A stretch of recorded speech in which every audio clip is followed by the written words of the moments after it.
नमस्कार साथियों, कैसे हैं आप सभी। कैसा लग रहा है हमारा वीडियो? अरे कमेंट करके बताया करिए। चलिए आज का वीडियो शुरू कर लेते हैं। आज के वीडियो में मैं थोड़ा सा सीबीएसई की एक समिति का निर्माण हुआ है, उसके बारे में चर्चा करना चाहता हूं। सीबीएसई ने एक समिति बनाई है और उस समिति का काम है कि एक मसौदा तैयार करिए कि कैसे 12th क्लास के बच्चे, जो कॉमर्स के बच्चे होंगे, वो किस तरीके से कैलकुलेटर, बेसिक कैलकुलेटर का इस्तेमाल कर सकते हैं, जोड़ घटाव गुना भाग प्रतिशत वगैरह निकालने के लिए। और इसके पीछे सीबीएसई ने तर्क दिया है कि इससे बच्चों का जो मानसिक दबाव है वो कम होगा बच्चों के ऊपर और हमारा रिजल्ट भी सुधर जाएगा। तो मेरा ये कहना है कि सीबीएसई अपने रिजल्ट को लेकर इतना चिंतित क्यों है? आपका काम परीक्षा लेना है, आप बोर्ड हैं, central board of secondary education. आपका काम परीक्षा लेना है, रिजल्ट की चिंता करना नहीं है। रिजल्ट की चिंता करना स्कूल का काम है, अभिभावक का काम है और बच्चे का काम। तो जो स्कूल, अभिभावक और बच्चे का काम है वो बच्चों पे छोड़ दीजिए। बच्चे सोचेंगे कि अपना रिजल्ट कैसे अच्छा करना है। सीबीएसई खुद ही सोचने लगेगी इस तरह से बच्चों का रिजल्ट अच्छा होगा, बच्चों के ऊपर दबाव कम होगा। तो माफ कीजिएगा, मेरी असहमति है। वैसे ही पिछले 20-25 साल में सीबीएसई को इतना कमजोर व्यवस्था बना दी गई है। सीबीएसई का जब हम लोग 20-25 साल पहले पेपर दिया करते थे तो 3 घंटे का पेपर होता था। उस क्वेश्चन में जो क्वेश्चन का पैटर्न होता था उसमें 100 नंबर का थ्योरी ही होता था और उसमें सब्जेक्टिविटी ज्यादा हुआ करती थी।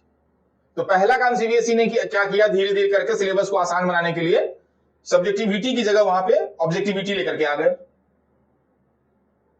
दूसरा काम यह किया कि 15 मिनट एक्स्ट्रा दे दिया कि 3 घंटे का एग्जाम 3.5 घंटे में दीजिए, 15 मिनट क्वेश्चन पढ़िए, अपना प्लानिंग करिए, उसके हिसाब से एग्जाम दीजिए। तीसरा काम यह किया कि 100 नंबर का थ्योरी का एग्जाम के साथ साथ की जगह पर कर दिया कि 80 नंबर का थ्योरी का एग्जाम होगा, 20 नंबर आप इंटरनल का ले लीजिए। अब इंटरनल में नंबर देने की होड़ है स्कूलों के बीच। मुझे नहीं लगता है कोई सीबीएसई का स्कूल जो है वो 20 नंबर में 15 से कम देता होगा। तो सभी अपने बच्चों को कम से कम 16, 17, 18, 19, 20 ऐसे ही देते हैं। तो मान लीजिए किसी बच्चे को बीच का नंबर ले लेते हैं 18, 16 से 20 के बीच। किसी बच्चे को 18 अंक आया इंटरनल में, तो मात्र 15 नंबर ला करके वो सीबीएसई बोर्ड के एग्जाम में पास हो जा रहा है। जबकि हम लोग के जमाने में क्या था, 100 में 33 नंबर थ्योरी में लाना पड़ता था, 33%। तो इंटरनल में ये जो एक और परंपरा थी कि इंटरनल में अलग पास होना है, जहां मान लीजिए हम लोग के समय में फिजिक्स केमिस्ट्री वगैरह में थ्योरी और इंटरनल असेसमेंट का होता था व्यवस्था, प्रैक्टिकल का। तो प्रैक्टिकल में अलग पास होना था, थ्योरी में अलग पास होना होता था। तो वो नहीं है, अभी है कि थ्योरी और प्रैक्टिकल को मिला करके कंबाइंड करके पास होना है।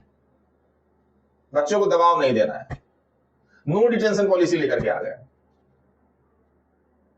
आज से 15-17 साल पहले कांग्रेस राज में, कि मतलब 8वीं क्लास तक बच्चे को कोई दबाव भी नहीं देना है। वो पढ़े लिखे नहीं पढ़े, स्कूल में आए उसको प्रमोट करते जाना है, प्रमोट करते जाना है। एक ही बार बच्चे जाकर के 9वीं में फेल हो जाते हैं क्योंकि उनको दबाव नहीं है। पहली क्लास में कोई दबाव नहीं है, दूसरी क्लास में कोई दबाव नहीं है, 8वीं क्लास में कोई दबाव नहीं है। तो बच्चों को हम बचपन से ही दबाव लेना नहीं सिखा रहे हैं। बस पास हो गए, रिजल्ट हो गया। तो इस तरह से बच्चे कैसे तैयार होंगे? स्कूल ऐसे लग रहा है जैसे एक फैक्ट्री की तरह काम कर रही है। स्कूल सिस्टम, हमारी जो शिक्षा व्यवस्था है, एक फैक्ट्री की तरह काम कर रही है, जो एक सर्टिफिकेट देने का काम। चलिए अच्छी बात है, आप 18 साल तक स्कूल में रहे, 14 साल तक स्कूल में रहे, 18 साल की उम्र तक रहे, तो आपको 2 सर्टिफिकेट दे दिया जाएगा। एक 10th के बाद सर्टिफिकेट ले लीजिए, पासिंग सर्टिफिकेट, एक 12th के बाद एक पासिंग सर्टिफिकेट ले लीजिए। तो ऐसा लग रहा है कि जैसे स्कूल सर्टिफिकेट डिस्ट्रीब्यूशन केंद्र बन गया है, सर्टिफिकेट डिस्ट्रीब्यूट कर रहा है। और स्कूली शिक्षा प्राप्त करने के बाद फिर आपको कॉलेज में एडमिशन लेने में सुविधा हो जाती है। और सीबीएसई का यही रवैया होने के कारण हुआ क्या कि सीबीएसई के रिजल्ट से कोई कॉलेज सहमत ही नहीं हो पा रहा था कि सीबीएसई में 99% लाने वाला बच्चा मेरिटोरियस है कि नहीं है, इसीलिए सीयूईटी लाना पड़ा। अब सीबीएसई के नंबर के आधार पे आपका किसी डीयू के कॉलेज में एडमिशन नहीं होगा, सीयूईटी देना पड़ेगा। तो एक जो प्रमाणिक बोर्ड है, सेंट्रल बोर्ड, जो उसकी महत्ता थी पहले, जो प्रामाणिकता थी, आपकी प्रामाणिकता समय के साथ संदिग्ध हो गई, इसलिए सरकार को ही CUET लेकर के आना पड़ा,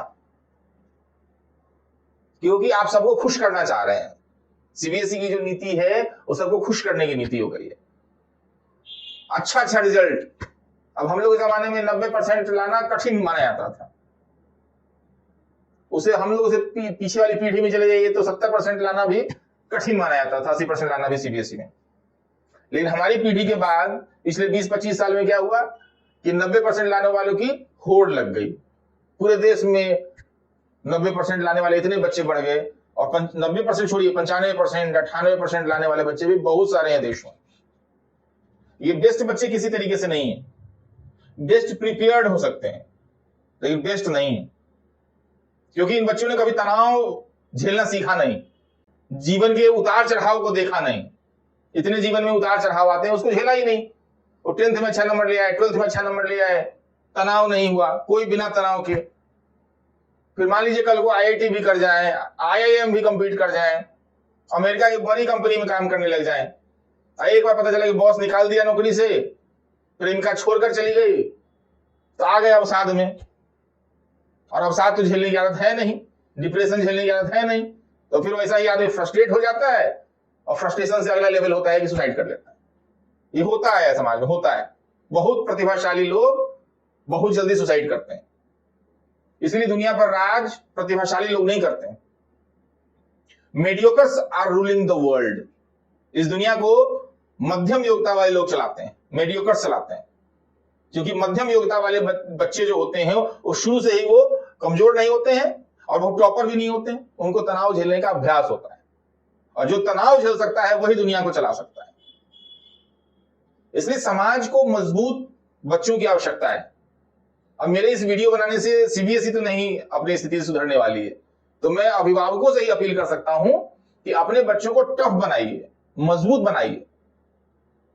मैं बार बार उदाहरण देता हूं कि हुमायूं ने अकबर को रेगिस्तान में छोड़ा था 6 साल 7 साल की उम्र में, तब उतना अकबर टफ बना, इतना बड़ा सम्राट बना। और उसको अगर ऐसी कमरे में सुला दिया गया होता तो उतना टफ नहीं बनता अकबर।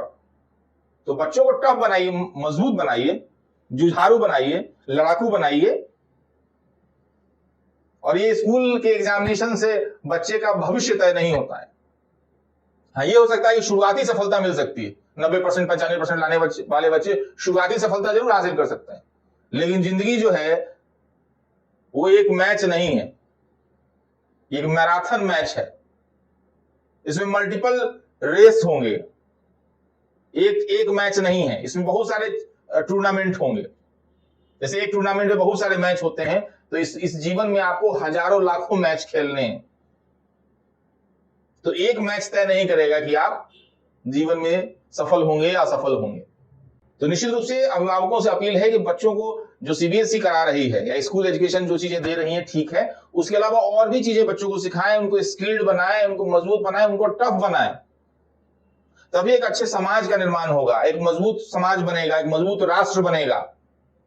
आज जो भी देश मजबूत बन रहा है, जैसे चाइना आप देखिए पूरी दुनिया में मजबूत बन रहा है, उसने अपने आप को 60-70 साल में ऊपर लेकर के आया। तो कैसे मजबूत बना हो? अपने बच्चों को उसने मजबूत बनाया, अपने बच्चों पर उसने बहुत काम किया है। टफ है चाइना के बच्चे। अगर भारत के बच्चे मजबूत नहीं बने तो फिर अभी तत्कालिक रिजल्ट लेकर के 90-95% रिजल्ट लेकर के क्या कर लेंगे? तो मेरे इस चर्चा पर चिंतन करिएगा और फिर मिलते हैं किसी और वीडियो में। और हमारा यह वीडियो अगर अच्छा लगा हो तो इस वीडियो को शेयर करिए ज्यादा से ज्यादा लोगों तक, चैनल को सब्सक्राइब करिए, और हम इसी तरह के वीडियो बनाते रहते हैं, तो हमारे चैनल पर बने रहिए लगातार। मिलते हैं फिर किसी और वीडियो में।